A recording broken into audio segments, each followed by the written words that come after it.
दरवाजा वो बंद हो गया। अब हम वापस कैसे जाएंगे? ये तो पूरी दीवार बन गई, कोई दरार ही नहीं। आगे ही रास्ता बचा है, चल।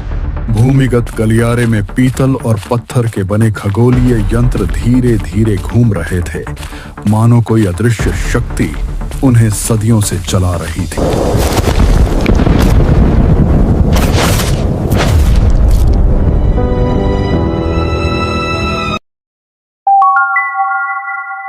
ये कहानी है एक ऐसे दरवाजे की जो सिर्फ अमावस की रात खुलता है, और एक बार जो उसमें गया वो पूरी तरह कभी लौटकर नहीं आया। दिल्ली की सर्द रात थी और कनॉट प्लेस की चहल पहल धीरे धीरे खामोशी में बदल रही थी। आरव ने अपने कंधे पर पुराना झोला टांगा और पुरानी किताबों की दुकान के धुंधले रोशनी वाले कोने से एक छोटी सी डायरी उठाई। धूल खाए पन्नों पर फारसी और संस्कृत मिली जुली लिखावट थी। बीच बीच में अजीबोगरीब ज्यामितीय चिन्ह बने हुए थे। ये डायरी पुरानी दिल्ली की एक हवेली से मिली थी साहब। बहुत पुरानी चीज है, कोई जानता नहीं किसकी है। ये लिखावट, ये चिन्ह, ये किसी खगोल शास्त्री की लगती है। पूरा ब्रह्मांड खींच रखा है इसमें। ज्यादा मत उलझो साहब। कहते हैं जिसके भी हाथ लगी उसकी नींद उड़ गई।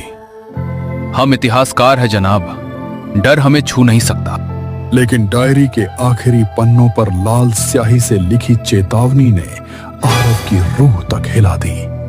जंतर मंतर में एक ऐसा दरवाजा है जो सिर्फ अमावस्या की रात दिखाई देता है। उसे कभी मत खोलना। कबीर, रिया, तुम दोनों को एक पागलपन सुनने को मिलेगा। आज रात मिलो। देख आरव, अगर ये कोई भूतिया बकवास निकली तो कल सुबह तू मेरी तरफ से सारे समोसे खिलाएगा। नाइट विजन एक्टिवेट है। रिकॉर्डिंग शुरू। कबीर, कम बोल, ये कोई पिकनिक नहीं है। यही जगह है। 12 बजने वाले हैं, सब तैयार रहो। घड़ी ने जैसे ही 12 का घंटा बजाया, मिश्र यंत्र की पुरानी दीवार पर चिन्ह जल उठे और पत्थर धीरे धीरे खिसकने लगा। हे भगवान, ये तो सच में खुल रहा है। देर मत करो, अंदर चलते हैं। डायरी ने कहा था कि मत खोलना। तो तू डायरी लिखने वाले से डर गया? चल। दरवाजा वो बंद हो गया। अब हम वापस कैसे जाएंगे? ये तो पूरी दीवार बन गई, कोई दरार ही नहीं। आगे ही रास्ता बचा है, चल। भूमिगत गलियारे में पीतल और पत्थर के बने खगोलीय यंत्र धीरे धीरे घूम रहे थे, मानो कोई अदृश्य शक्ति उन्हें सदियों से चला रही थी। गलियारे के अंत में एक काला आसमान था जहां कभी सूरज नहीं उगता। तुम भी उसी दरवाजे से आए हो? आप कौन हैं? ये जगह क्या है? मेरा नाम मोहनलाल है। मैं पिछले 24 साल से यहां हूं। ये दूसरी दुनिया है, ना सूरज ना समय, और एक ही नियम है। कौन सा नियम? सूरज उगने से पहले वापस नहीं लौटे तो हमेशा के लिए यहीं फंस जाओगे। बाहर रात के करीब 1:30 बज रहे होंगे। तुम्हारे पास सुबह 6 बजे तक का वक्त है। कमाल है, एंट्री फ्री थी, एग्जिट की टिकट नहीं बताई किसी ने। तभी आसमान की बैंगनी रोशनी मटमैली हो गई। दूर से एक घना काला साया तेजी से उनकी तरफ बढ़ने लगा। वो आ गया, अंधेरे का रखवाला। भागो। यहीं रह जाओ, ये तुम्हारी दुनिया है। वापसी का कोई रास्ता नहीं। आरव, स्क्रीन पर इस साये की कोई शक्ल नहीं बन रही, सिर्फ शोर और स्टैटिक। रुको, डायरी के चिन्ह ये यहां भी है। मुझे समझ आ गया। ये जो यंत्र हैं, इन्हें अगर एक खास क्रम में घुमाया जाए 23, 47, 61 डिग्री, तो दरवाजा फिर खुल सकता। तो करो ना, हमारे पास वक्त कितना है? मुश्किल से 10 मिनट, अगर सुबह होने का हिसाब सही है। पहला 23 डिग्री हो गया।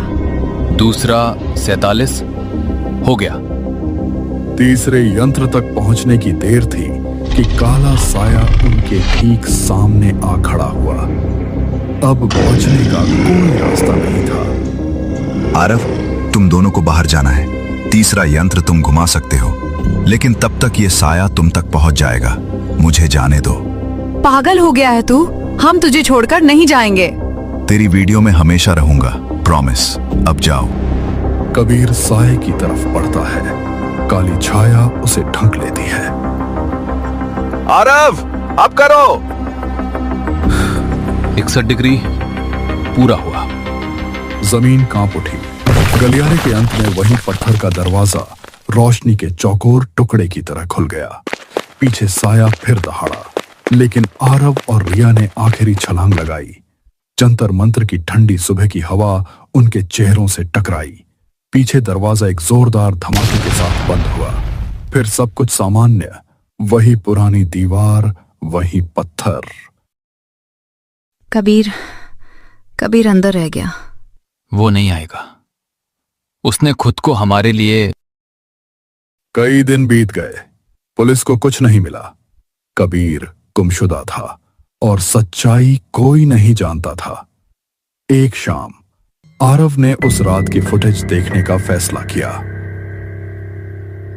ये देखो, हम दोनों जमीन पर गिर रहे हैं। उसके बाद का फ्रेम अभी तक नहीं देखा हमने।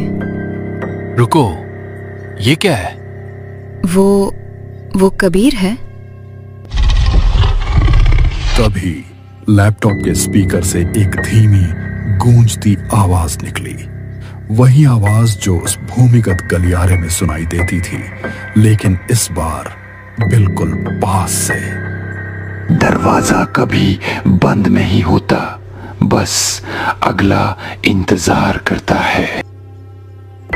कमरे में सन्नाटा छा गया। सिर्फ आरव और रिया की धड़कनें सुनाई दे रही थीं और एक तीसरी सांस जो न आरव की थी न रिया की।